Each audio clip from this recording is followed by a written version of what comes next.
Hello there, hope you're having a lovely day today. In today's video, I wanted to talk about my positive autistic traits. A little celebration video, I think. Also, there's going to be edits in this video, of course, for things like timestamps, but I want to try and keep the cuts to a minimum. So I'm going to try and just film everything in one go. If something is obviously really bad, then I will cut it out. But I just noticed from my previous videos that there's a lot of cuts, and I sort of want this to feel more like you're just sitting down with a drink and you're talking to a friend. That's how I'd like this to be. So I'm going to try my best. We'll see how it goes. I have this cute little shirt on today as well, which is very much on brand for me. Hold on, let me overthink this. Okay. So, also, it's kind of difficult. Like, when I was thinking of this, it's kind of difficult to separate, is this just a trait of me as a person, or is this an autistic trait? So, the way that I sort of try to understand that and try to differentiate the two is these traits are somehow different to the same traits in a neurotypical person, that as is my experience. So not necessarily extreme, but just different in some way. So that is how I have separated that idea. This is what I think a positive autistic trait is in terms of criteria. So I have some notes here. Let's have a look. Let's start. So first is empathy.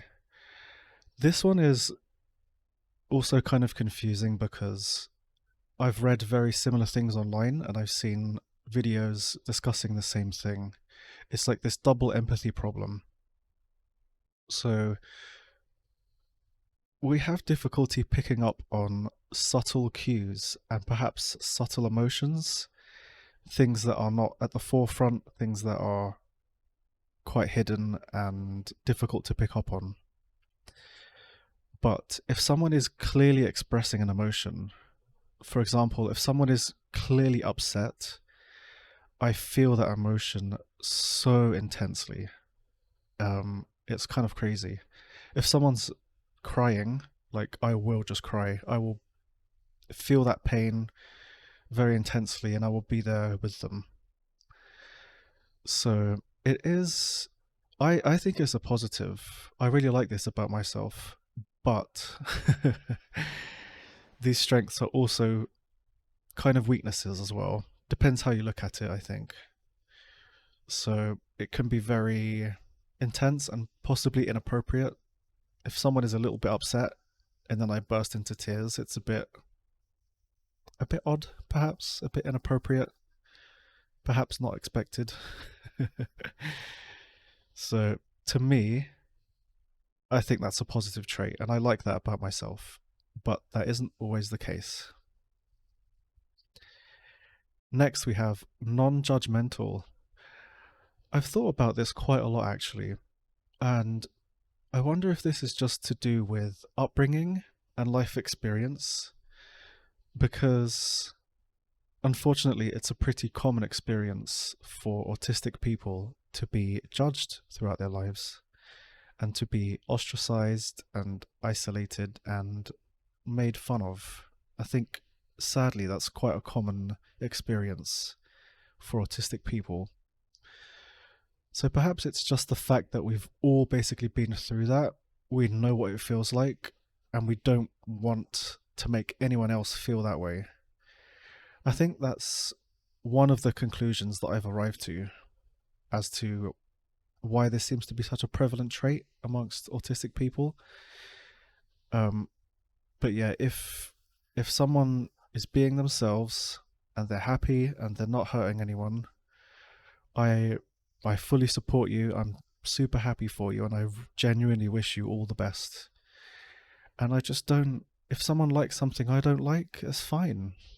I don't see the need in judgment, and I don't see it doesn't bring positives to me, it doesn't bring positives to them. It just seems like an all-round negative.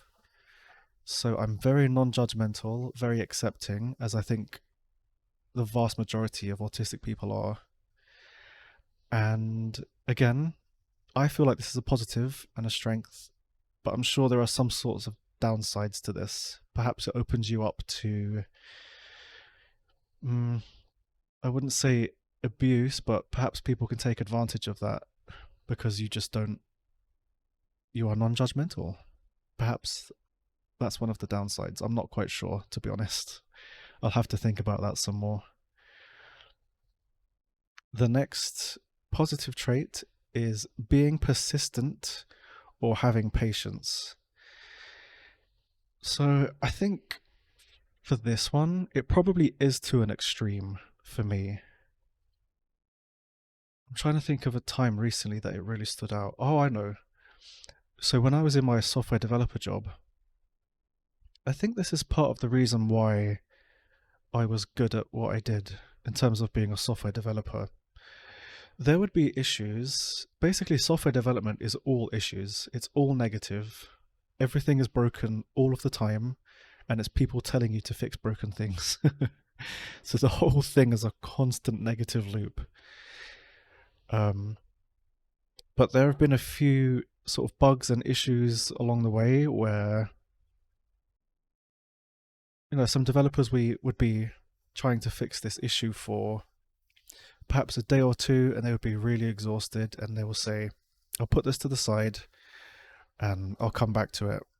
And I noticed a few times in meetings that they would reach the conclusion of, we cannot fix this. So they would tell everyone in the company, here's a workaround, here's something you can do instead, but I simply cannot fix this issue. And I noticed that, no, I could try the same thing for a few days, and I could put it to the side, and I would say to myself, no, do other things, come back to it. You come back to it with a fresh pair of eyes, as they say, and I would make a little bit more progress, and I'll see something I didn't realize before, and it still wouldn't be fixed. Put it to the side, do it again, put it to the side, do it again. And I didn't really find a limit for myself in that way. I would just keep trying, and I would keep trying, and eventually I would find some sort of resolution or fix. Whereas any, sane person would have given up months ago. I may have stopped a few times along the way, but I kept going and I didn't give up. And yeah, I'm sure there is a limit, but if I feel like something is fixable in that way, I kind of just keep going. If it takes months, it takes months. I'll just sort of I'm fine with that. I'm fine with that. So I'm not too sure if it falls under persistent or patient, maybe somewhere in between. But that's another positive trait that I like about myself. And again, I feel like all of these positive traits kind of have a negative depending on how you look at it. For example, maybe that problem wasn't worth fixing. Maybe it wasn't that much of a problem, and I've just spent all that time fixing it. So, it depends how you look at these things, but I'm choosing to find the positives in these because they're actually parts of me that I quite appreciate, actually, and I'm quite happy to have those traits. So yeah, that was another one, being persistent or being patient. Next, we have special interests. My special interests bring me so much happiness, and it isn't always something that other people are interested in, and it can be a bit of I was going to say tug of war, but that doesn't quite feel right. But I think people can relate. You'll speak about something you're interested in, and you're not quite sure if the other person really cares. And it's this battle this sort of underlying battle starts of, did they respond to that well? Are they asking questions back? Do they seem interested? Should I just stop speaking about it now? So it's always difficult to tell if others are interested in your special interest. Um, but for example, a special interest of mine for quite a while now has been languages. And I've been learning Spanish, um, like just Spanish now, I've focused on for about 3 or 4 years now. And I do it every day and I adore it. And it just brings me so much happiness. And I'm so grateful that I have these special interests that I can dive into and just sort of lose track of the outside world and be completely focused in it. And just, it, it, to me, it feels like food for my mind. That's the best way that I can put it. As I'm learning, it's just like, it just feels good for my brain. I've heard the phrase, like, it tickles your brain. I've heard this for, like, if people like certain songs, for example, or something just really stands out to them, they go, oh, that tickles your brain, it's nice. I get that a lot with special interests, and especially with Spanish at the moment, I get that a lot. I just feel so much better having studied some Spanish and watched some content, and I wish I practiced it more in terms of speaking, because speaking is very different to listening, but my listening comprehension is pretty good, I think. I understand most of what's being said, as long as they're not going too quickly. The Spanish love to speak quickly. So that's another positive that I adore, actually, is special interests. Next we have, I've put naivety / childlike wonder. I have two examples of this. I went to a lake a long time ago. Actually, not really a lake. I don't know what it is. Just a body of water, I suppose, with a park next to it. And I went with my partner, and it was a really sunny day. It must have been during summer. And there's people skating, and there's so much happening around. It's a very intense sensory experience. There's a lot happening. And there was like an outside art exhibition, and there was just a lot happening, so much. And within 5 minutes of arriving there, I found a blue dragonfly, and it was huge. It was really long. It was this massive Jurassic looking dragonfly, and it was very blue, and I'm colorblind, and even to me I was like, holy damn, that's all of the blue in one in one little, well, not little, one big insect. And I just sort of followed this dragonfly around, and it was sort of skipping along the lake, or body of water, whatever it was. And I was just absolutely mesmerized, and I followed it for about half an hour, I think.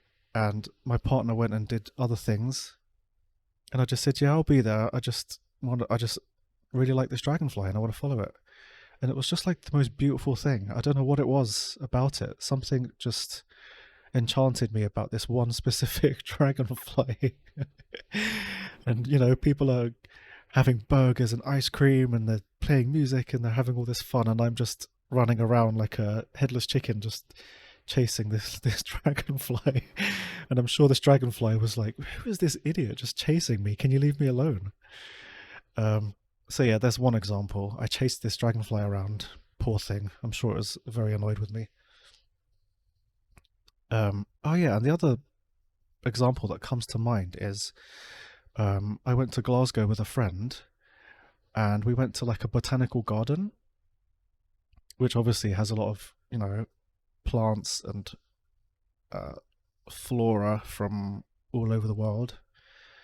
And they had all these exotic plants like Venus flytraps, and like just very wacky, tropical, wonderful plants. And just one of the trees, as we walked in, I think it's to the neurotypical person, it would be one of the trees that stands out the least and one of the least interesting.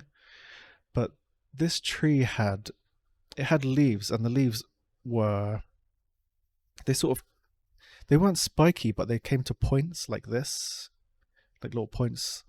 And one side of the leaf was purple, and again, I'm colorblind, but even to me, it was like super vibrant purple. And the other side of the leaf was green, and again, something about it was just like otherworldly to me. It was like magical. And I, I asked my friend to take pictures, and I have about 20 pictures of me. Oh, I could have used it actually, but I didn't think. I have like 20 pictures of me just standing under this very sort of unassuming, not super interesting to the rest of the world tree. And I just loved it. And I was just like around it for about, I think it was about 20 minutes. And then my friend was like, okay, we should kind of go. There's other things to see.